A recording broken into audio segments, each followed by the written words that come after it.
Hey guys, welcome back to World of Warships. Today we're taking a look at the brand new American destroyer line. We're going to start off with the tier 10 Burrows to show off just how insane this new gunboat line is. Very focused on guns with this one, relegating gearing down to a hybrid role or maybe the torpedo role to make it more unique. I've played a ton of those recently, went over that entire line, and that gives me a good insight to compare to this new destroyer line.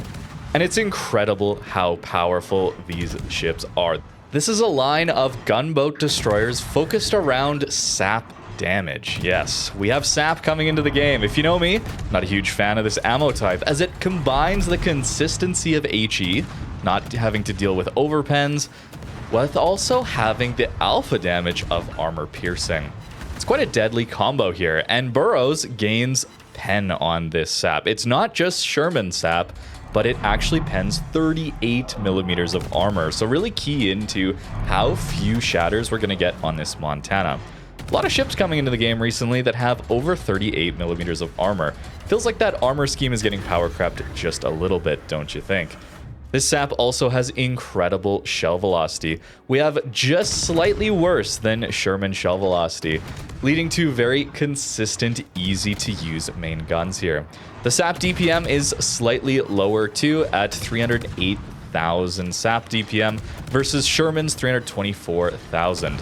And that's not all for similarities to the Sherman. We have very similar detection on these two ships at 6.5 kilometers best concealment if you fully build for it on the Burrows. Similar HP too, a little bit less than Sherman, but far, far more than gearing. Speaking of gearings, look at that shell velocity difference.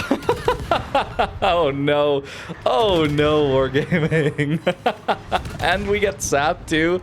Oh, that is not a fair fight at all. He does out-detect us, I suppose, but as soon as we get into an engagement, closer ranges, medium ranges, it's really no contest for a poor gearing. And look at this extra range I have.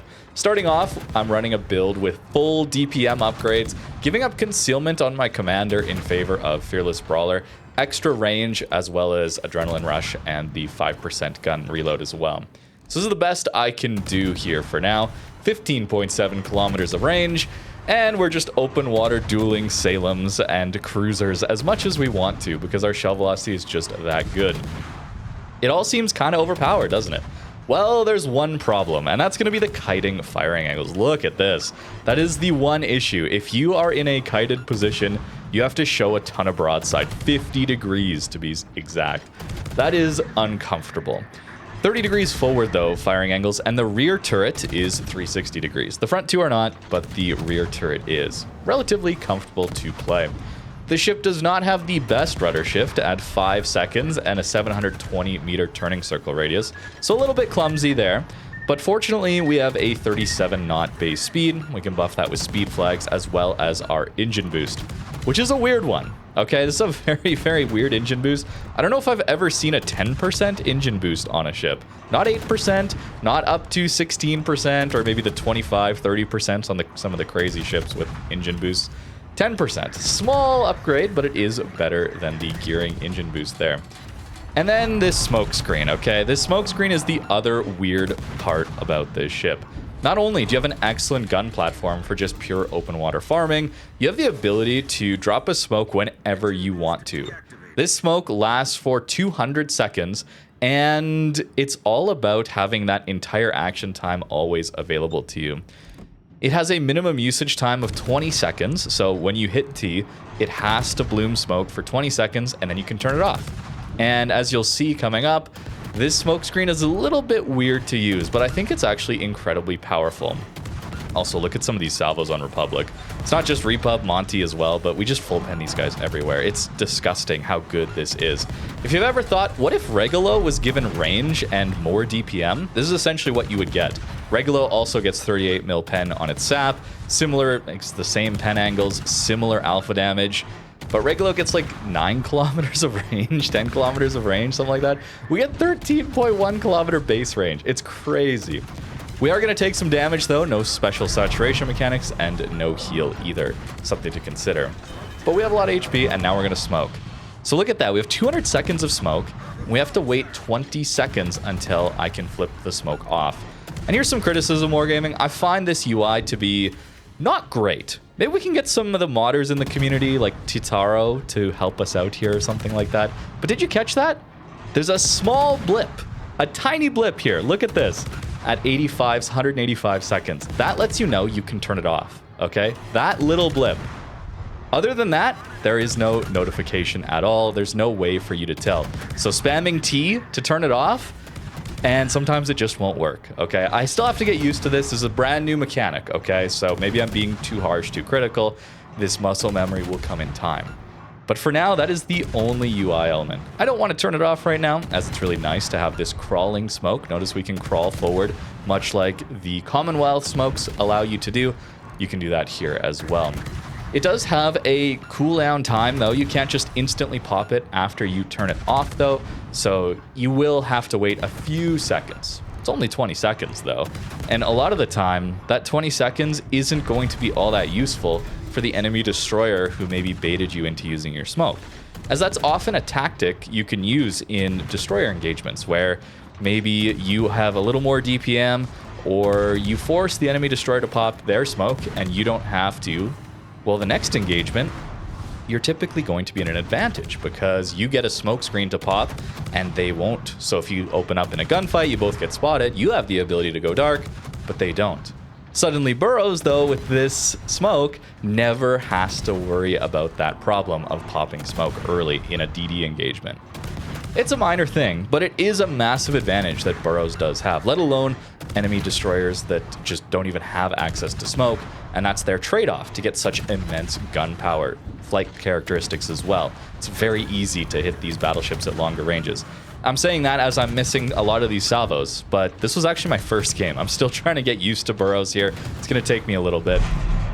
Republic gets a good salvo into us, definitely, but we still have so much HP left. Over 10,000 HP left after tanking this much damage, and over 150,000 damage already. And I have not touched the HE, and that's because the HE does have lower DPM, all right? So there is a little bit of a balance there. Your HE is 200,000 HE DPM, which is not amazing. Gearing is at 216,000 HE DPM. But the HE actually gets up to 8% fire chance. Gearing has 5% fire chance, so your fires per minute is actually higher on Burrows. Not that I'm going to use it much, because this SAP is just so good. We're still going to use our smoke here just to get away from a relatively poor engagement that I'm taking here. I'm not doing the best job of dodging. But then we turn our smoke off, and we're going to go towards the B cap, because I don't really want to chase these guys into spawn with the carrier constantly hovering around us. You know what else SAP is good for? SAP is great into submarines. The alpha damage combined with the explosiveness of HE gives you really, really consistent high damage. Not that destroyers are the best at dealing with subs. You have to get right on top of them, of course, which is going to be a bit of a challenge. This ship, again, not having the best rudder shift. It's a pretty big target, too, and it's not overly quick. It's reasonably quick. It's faster than Gearing, but to catch something like a 4501, they can go, what, 45 knots underwater, something like that? He's faster than me underwater. Somehow that works. I'm going to get sidetracked on a submarine rant or a carrier rant. I'm going to do my best to not have that happen here. But just know the SAP is pretty nice for those situations. SAP overall is just one of the best ammo types in the entire game. And did you notice it there with the smoke? I was wasting smoke uptime. Really pay attention to that.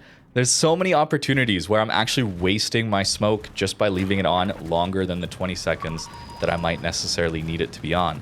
And maybe that, again, is just muscle memory. But I found it a little bit awkward to use. These smokes are incredible, though. These are really, really powerful smokes.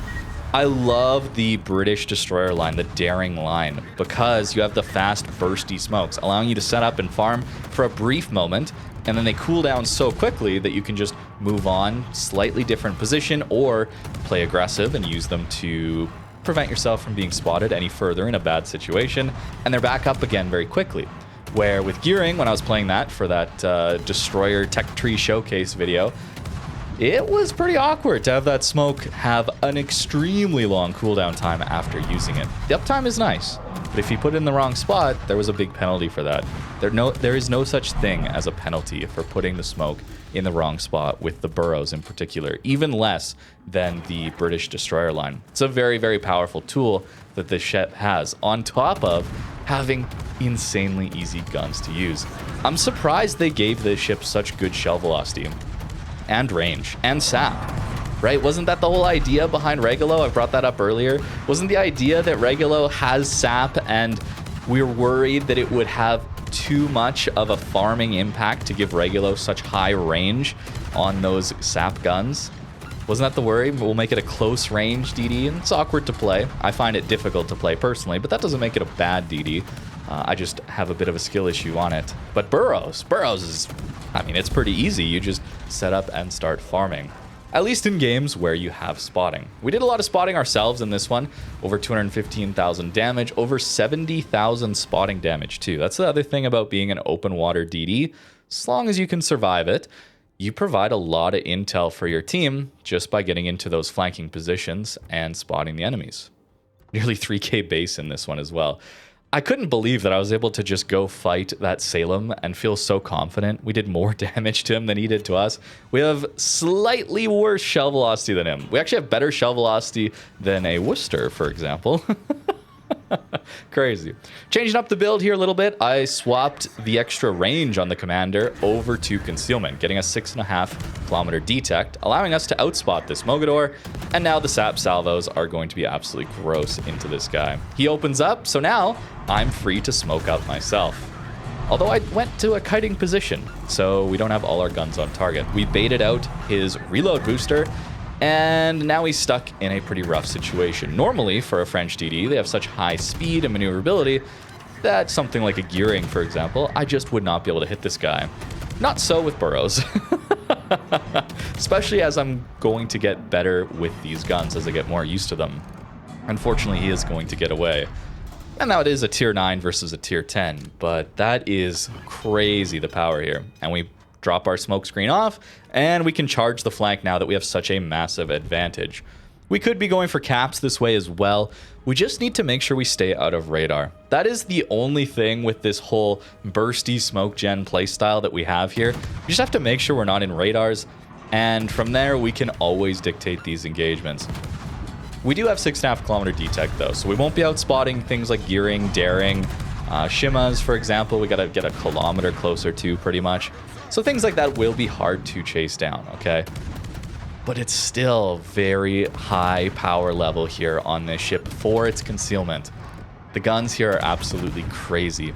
And given that I don't even need to take the extra range to get 13.1 kilometers of range on these guns while still taking full concealment and full DPM, that's probably the build I would recommend. We'll see as I play with these more.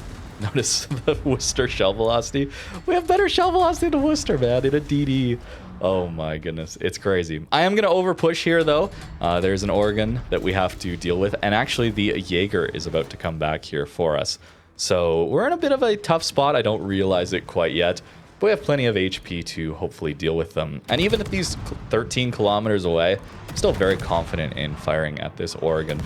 We pen him everywhere, after all. 38 mil pen on this SAP. It's absolutely crazy.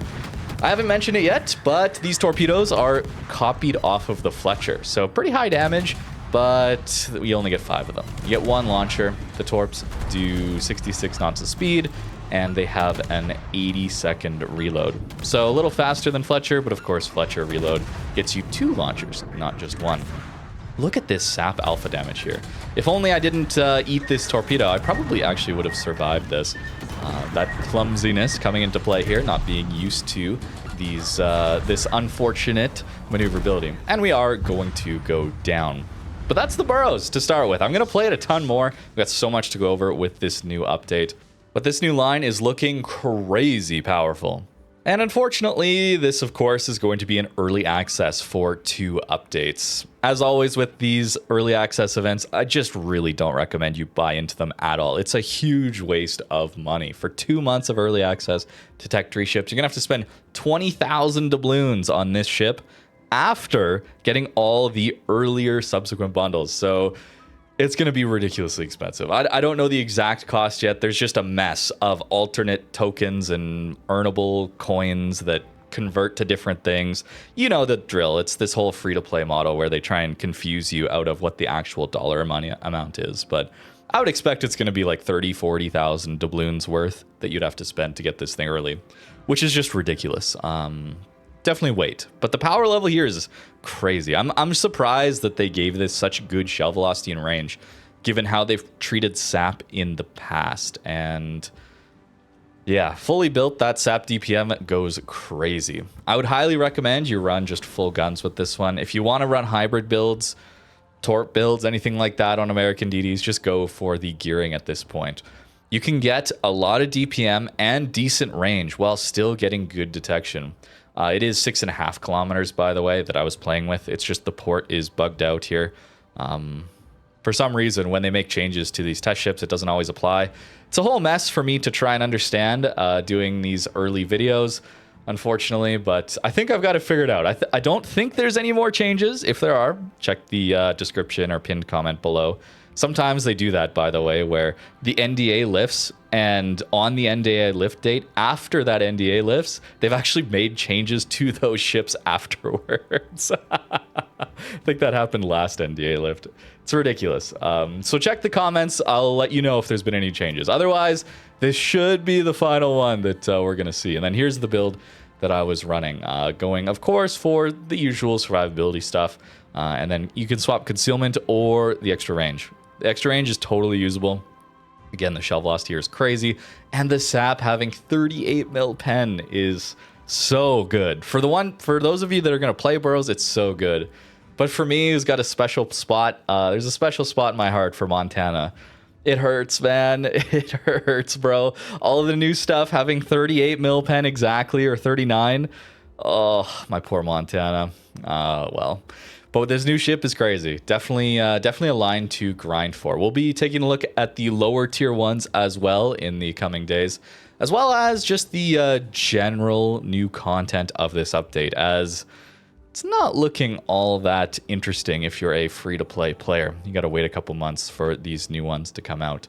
But that's it on the Burrows for today. Thank you very much for watching. Let me know what you think about these new destroyers in the comments down below. And of course, have a great rest of your day.